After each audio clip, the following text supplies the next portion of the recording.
Everyone, আসসালামু আলাইকুম। আশা করি আপনারা সকলেই ভালো আছেন। আলহামদুলিল্লাহ, আমরাও ভালো আছি। আজকে বানাবো ঘুগনি। আমি আগে কোনোদিন ঘুগনি বানাইনি। ঘুগনি বানানোর জন্য এখানে কিছু মটর এর মধ্যে তেল দিয়ে দিব। এরপর চুলায় একটি ফ্রাই প্যান বসিয়ে এরপর গরম মশলা দিচ্ছি।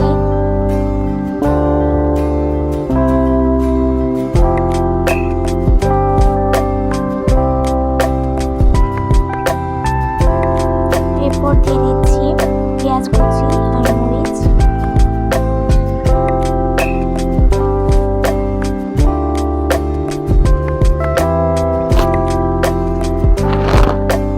এরপর এর মধ্যে দিয়ে দিচ্ছি আদা বাটা,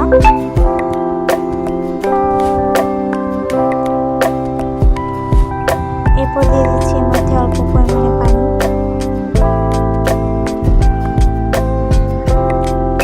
এখানে হলুদ গুঁড়ো আমি অল্প পরিমাণে পানি গুলে নিয়েছিলাম, ওটা দিয়ে দিচ্ছি।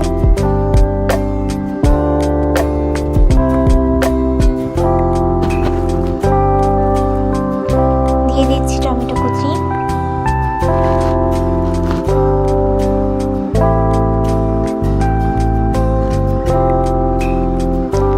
এরপর এখানে দিয়ে দিচ্ছি মটরটা আমি কিছুক্ষণ ভিজিয়ে রেখে সেদ্ধ করে নিয়েছিলাম। কিছুক্ষণের জন্য ঢাকা দিয়ে রাখবো। দিয়ে দিচ্ছি স্বাদ মতো লবণ।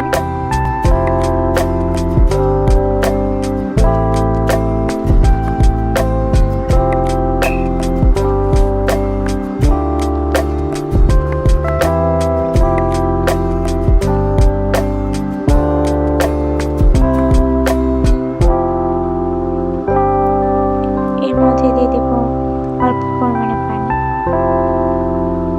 আবার কিছুক্ষণের জন্য ঢাকা দিয়ে রাখবো। দিয়ে দিচ্ছি ধনিয়া পাতা কুচি, আলু সিদ্ধ,